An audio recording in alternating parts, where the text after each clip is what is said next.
Hello students, welcome to my YouTube channel. Our today's topic is presentation of final account, class +1, chapter number 15,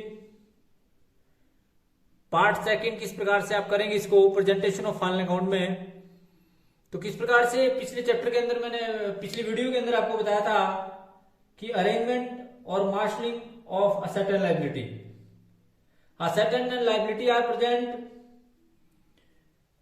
in the balance sheet in such a manner, स्थिति विवरण में संपत्तियों और दायित्वों को एक विशेष ढंग से लिखा जाता है। अतः संपत्तियों और दायित्वों को स्थिति विवरण में लिखने का जो तरीका होता है उसे ही आप अरेंजमेंट और marshalling of asset and liability की संख्या देते हैं। एक प्रकृति, एक नेचर के अनुसार मदों को साथ साथ दिखाया जाता है और कुछ इसके क्रम होते हैं according to their liquidity and according to their performance. In order to their liquidity under this method current asset are recorded firstly followed by the fixed asset. Moreover, the asset which can be converted into cash quickly and recorded first and so on. जो आपके liquidity के अनुसार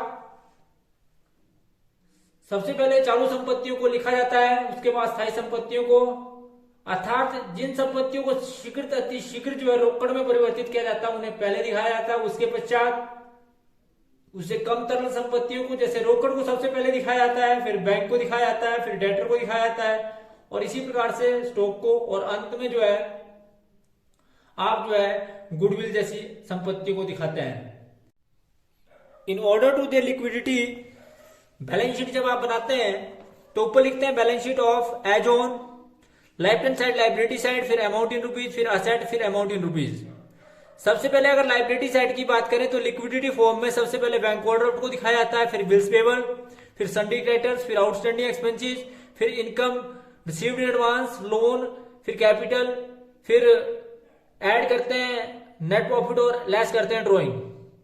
अगर मैं साधारण शब्दों में आपको बताऊं तो सबसे पहले करंट लायबिलिटी को लिया जाता है, फिर उसके बाद आप सभी जानते हैं कि जितनी भी नॉन करंट लायबिलिटी है, लॉन्ग टर्म लायबिलिटी है, उनको दिया जाता है, फिर कैपिटल ली जाती है और कैपिटल में ऐड नेट प्रॉफिट किया जाता है, यदि लॉस हो तो लेस किया जाता है और फिर ड्राइंग लेस की जाती है। अगर बात करें असेट साइड की तो असेट साइड में सबसे पहले कैश इन हैंड, फिर कैश एट बैंक, फिर बिल रिसीवेबल, फिर short term investment, marketable security, सन्डी debtor, closing stock, अगर कोई एक्रूड इनकम हो वो, prepaid expenses, furniture, plant and machinery, motor vehicles, land building, any type of other fixed asset, goodwill, patents, copyright, trademarks. अर्थात दूसरे शब्दों में अगर साधारण शब्दों की बात मैं करूं तो सबसे पहले करंट एसेट दिखाए जाते हैं, फिर आपके नॉन करंट एसेट दिखाए जाते हैं जैसे फिक्स्ड एसेट है, और फिर उसके बाद जो है लास्ट में जो है इंटेंजिबल एसेट दिखाए जाते हैं। तो अकॉर्डिंग टू देयर लिक्विडिटी, तरलता में कन्वर्ट करने की एफिशिएंसी के अनुसार बैलेंस शीट में इनको दिखाया जाता है।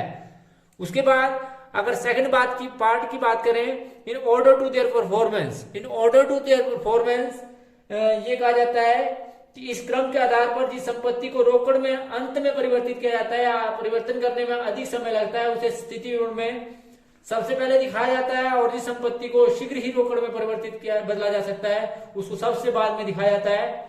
इसी प्रकार से अगर दायित्वों की बात करें तो सबसे पहले जो है वो आप स्थायी दायित्वों से पहले आप कैपिटल को दिखाते हैं, फिर फिक्स्ड लायबिलिटी या लॉन्ग टर्म लायबिलिटी को दिखाते हैं, फिर करंट लायबिलिटी को दिखाते हैं, और यही क्रम जो है वो चलता रहता है। तो जैसे एग्जाम्पल के द्वारा आपको क्लियर है कि most of the company adopt this method. It example जो है आपका गिवन बिलो है, और लाइबिलिटी दी है आपके पास, लाइबिलिटी साइड में सबसे पहले कैपिटल दी है, ऐड नेट प्रॉफिट करते हैं, लेस ड्राइंग करते हैं, फिर लोन, फिर जितनी भी करंट लाइबिलिटी है, outstanding expenses, accrued income, creditors, bills payable आदि आइटमें में दिखाई जाती हैं। अर्थात साधारण शब्दों में आप बात करें तो सबसे पहले जो आपकी अकॉर्डिंग टू देयर परफॉर्मेंस या ऑर्डर परमानेंसी के अनुसार अगर बात करें तो सबसे पहले जो है वो आपकी कैपिटल दिखाई जाएगी, उसमें यदि प्रॉफिट हो तो ऐड किया जाएगा, ड्राइंग हो लेस की जाएगी, अगर लॉस हो तो भी लेस किया जाएगा, और फिर उसके बाद जितनी भी लॉन्ग टर्म लायबिलिटी है उनको दिखाते हैं।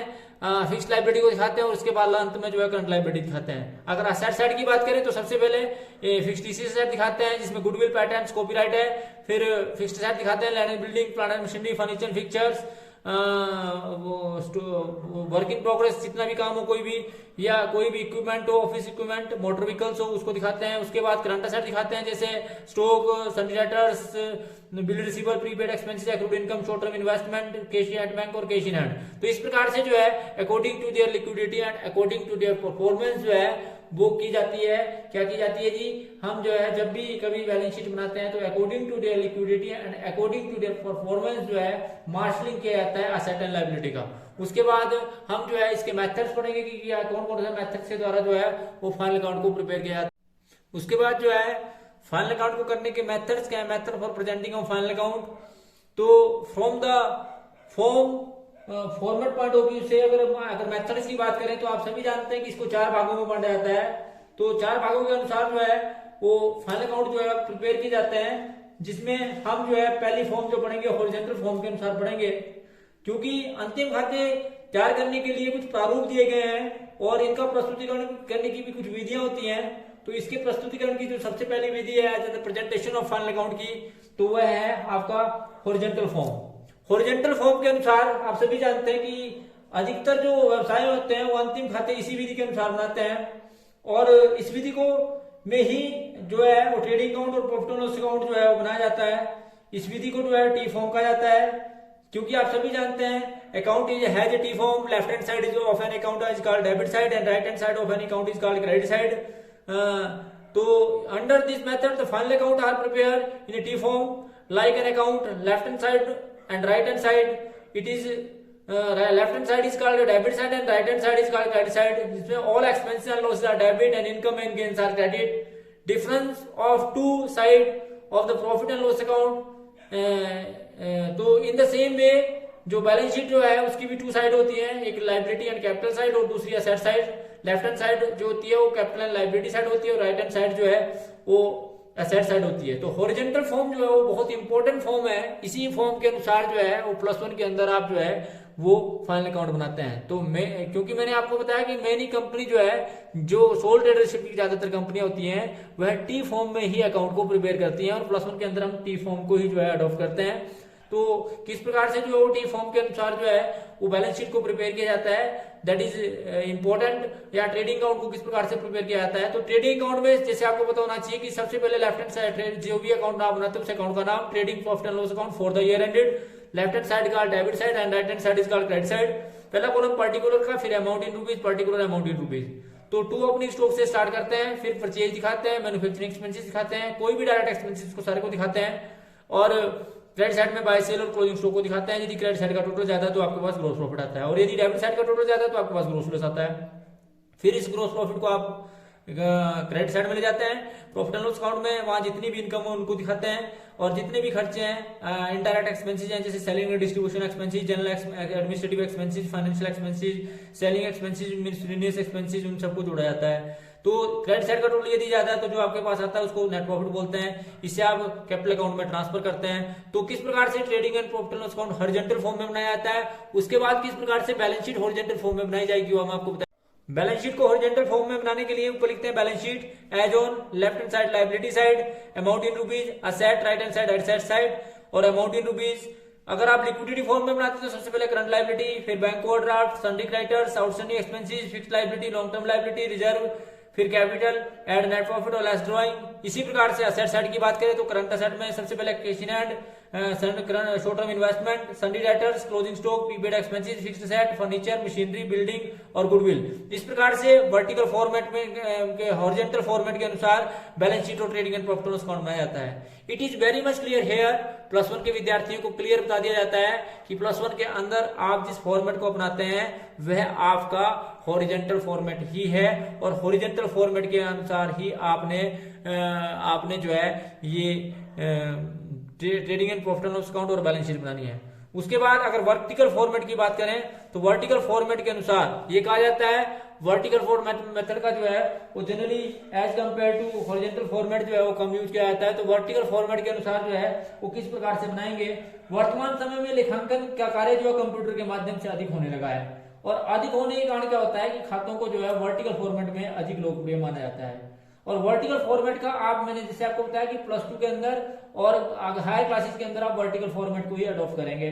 तो जिसमें क्या करते हैं आप कि जो वर्टिकल फॉर्मेट है वो खातों को प्रस्तुत करने के लिए हम व्यवसाय के बारे में अधिक से अधिक सूचनाएं आपको आसानी से मिल जाती है।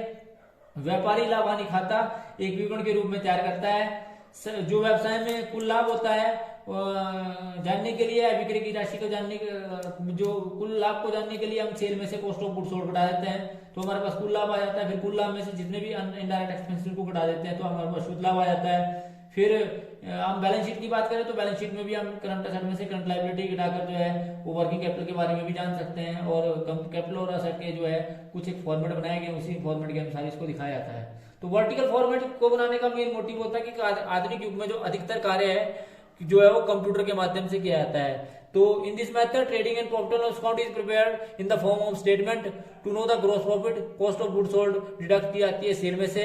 Similarity to know the net profit, indirect expenses जो है ग्रॉस प्रॉफिट में से लेस कर दिया जाता है तो नेट प्रॉफिट आ जाता है। और कोई अगर इनकम हो तो उसको ऐड कर दिया जाता है। उसके बाद बैलेंस शीट में जो करंट असेट है, फिक्स्ड असेट और कैपिटल और लायबिलिटी उसको जो है बांट दिया जाता है। तो किस प्रकार से इसको दिखाते हैं, सबसे पहले अगर ट्रेडिंग अकाउंट की बात करें तो ट्रेडिंग अकाउंट में हम जो है ट्रेडिंग अकाउंट जब हम बनाते हैं तो हम ट्रेडिंग अकाउंट में सबसे पहले सेल लेते हैं, फिर सेल में से लेस करते हैं सेल रिटर्न, फिर उसमें cost of goods sold less करते हैं तो opening stock purchase wages carry वगैरह लेस करते हैं, क्लोजिंग स्टॉक करते हैं तो ग्रोस प्रॉफिट आता है। और ग्रोस प्रॉफिट कराने के बाद सारे खर्चे घटाते हैं तो आपके पास नेट प्रॉफिट आता है। और अगर कोई इनकम हो तो उसको जोड़ दिया जाता है। तो इस प्रकार से जो है ये वर्टिकल फॉर्मेट के अनुसार जो है आप trading and profit and loss account बनाते हैं। और अगर बात करें आप बैलेंस शीट की तो बैलेंस शीट किस प्रकार से बनाई जाती है वर्टिकल फॉर्मेट के अनुसार।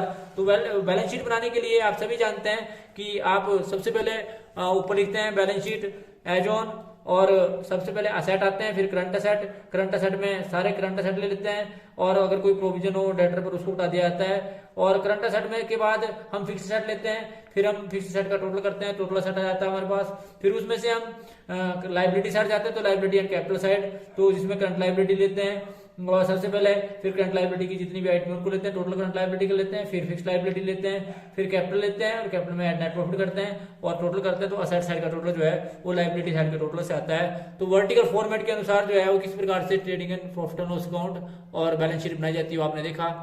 जो तीसरा टाइप है इसका वो समरी फॉर्म का है। इन दिस मेथड समरी फॉर्म में क्या करते हैं कि आपका जो लाभ हानि खाता और स्थिति विवरण की जो मदें हैं उनको कई वर्गों में विभाजित कर दिया जाता है। उसके लिए कुछ शेड्यूल बनाए गए हैं, इस शेड्यूल के अनुसार इसको विभाजित कर दिया जाता है। और चाहे प्रत्येक वर्ग की मदों को लाभ हानि खाते के स्थिति विवरण के अंदर जो मदें दिखाई जाती है उसको शेड्यूल फॉर्म में दिखाया जाता है। और उनकी अनुसूचियां जो है हमारे पास दी गई हैं, जिन अनुसूचियों में इसको बांटा गया है। जैसे फॉर एग्जांपल अगर आप शेड्यूल 1 की बात करें तो शेड्यूल 1 में कॉस्ट ऑफ गुड्स सोल्ड को बांटा गया है, शेड्यूल 2 में सेल को बांटा गया है। फिर सेल में से कॉस्ट ऑफ गुड्स सोल्ड बनाते तो आपके पास जीपी आता है, फिर जीपी को आप प्रॉफिट एंड लॉस अकाउंट में ले जाते हैं। फिर आपकी जो एडमिनिस्ट्रेटिव एक्सपेंसेस है उन्हें शेड्यूल 3 में लिया गया है, फाइनेंशियल एक्सपेंसेस को शेड्यूल 4 में लिया गया है, डेप्रिसिएशन को शेड्यूल 5 में लिया गया है और सेलिंग एक्सपेंसेस को शेड्यूल 3 में लिया गया है, 6 में लिया गया है। इसी प्रकार से करंट साइड की बात करें तो अदर एक्सपेंसेस को शेड्यूल 7 में लिया जाएगा। टोटल करते हैं जो आपके पास आता है, क्रेडिट साइड का टोटल करने के बाद जो आपके पास आता है वो नेट प्रॉफिट है तो नेट प्रॉफिट बैलेंस आता है। यदि डेबिट साइड का टोटल आता है तो नेट लॉस आपका इस साइड आता है। फिर बैलेंस शीट की बात करते हैं तो बैलेंस शीट में आप सभी जानते हैं कि अगर शेड्यूल 7 के बाद शेड्यूल 8 की बात करते हैं तो कैपिटल लेते हैं, और शेड्यूल 9 में लॉन्ग टर्म लायबिलिटी लेते हैं, और शेड्यूल 10 में आपकी करंट लायबिलिटी लेते हैं। शेड्यूल 11 में आप फिक्स्ड असेट लेते हैं और शेड्यूल जो आपका 12 है उसमें करंट असेट लेते हैं। तो आपकी ये फॉर्म थी जी आपकी समरी फॉर्म।